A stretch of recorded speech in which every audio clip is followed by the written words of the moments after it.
এবার তোমার গল্প শুনি। আমি অনাথ আশ্রমে ছোটবেলা থেকেই মানুষ হয়েছি।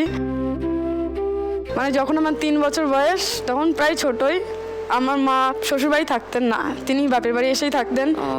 বাবার সাথে ঝামেলা এসব করে আমাকে নিয়ে চলে আসতো, এখানে দিদার বাড়িতেই থাকতো। আর দাদাও দিদার বাড়িতেই থাকতো, দুজনে একসঙ্গে চলে হ্যাঁ। আসতে মার সঙ্গে। এবার মায়ের একটু মাথায় সমস্যা ছিল, মায়ের শ্বশুরবাড়ি থেকে হয়তো কিছু খাইয়ে দিয়েছিল, তখন মা তারপর থেকেই মানে একটু নিজের সেন্সে ছিল না।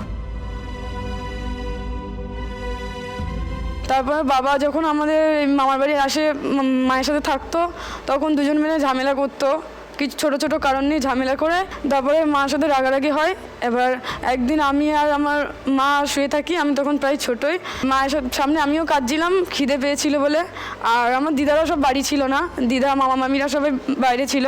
আবার বাবার সাথে মায়ের ঝগড়া হওয়ার কারণে মা পাশের ঘরে গিয়ে সুসাইড করেছিল। আমি তখন বুঝি না, মানে সব দেখতে পাই কিন্তু বুঝি না, এরকম একটা ব্যাপার ছিল তখন, মানে কিছু করেও করতে পারিনি। তারপরে যখন দেখছি আমি জোরে জোরে কাঁদছি, আমার দিদা যখন এসে দেখে তখন আমার মা আর নেই। তারপরের থেকে আমার দিদা দাদু আমাকে গলে পিঠে মানুষ করলো 8 বছর অবধি। আর তোমার দাদা? আমার দাদা পড়াশুনো করতো, 5 অবধি করেছে, দিদা দাদুরা যতটা সম্ভব 5 অবধি পড়াশুনো করিয়েছে। আর বাবা? বাবা হচ্ছে আমাদেরকে সেই ছোটবেলায় রেখে দিয়ে আর আমাদের কাছে আসেনি। তোমার মা মারা যাওয়ার পর আর বাবা এলেন না? না,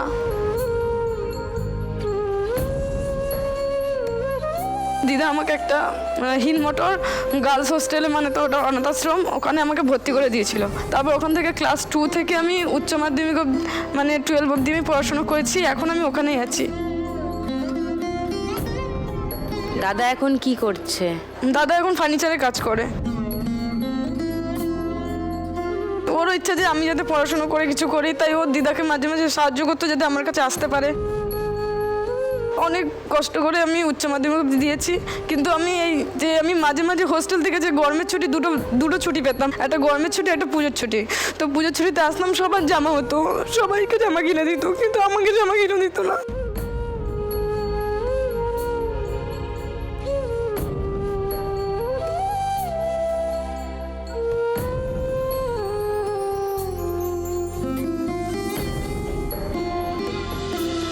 তুমি বড় হয়ে কি হতে চাও সুমমিতা?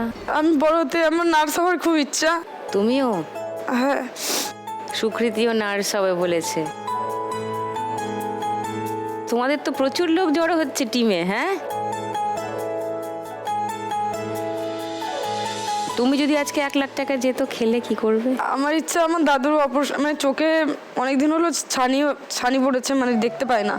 আর দিদা তো অসুস্থ, এই মাঝে ব্যথা এইসব, তাই জন্য আমি চাই আমার দাদা কিছু একটা করুক, মানে জায়গা ওর কিছু আমি টাকা দিয়ে সাহায্য করি, কারণ আমার খুব ইচ্ছা ছিল। তাই জন্য সবসময় এটাই রাখি যে আমি যা কিছু করি আমার দাদার জন্যই করি, যেহেতু আমাদের দাদা আর আমি মামার বাড়ি ছোটোবেলা থেকে যেতটুকু কষ্ট পেয়েছি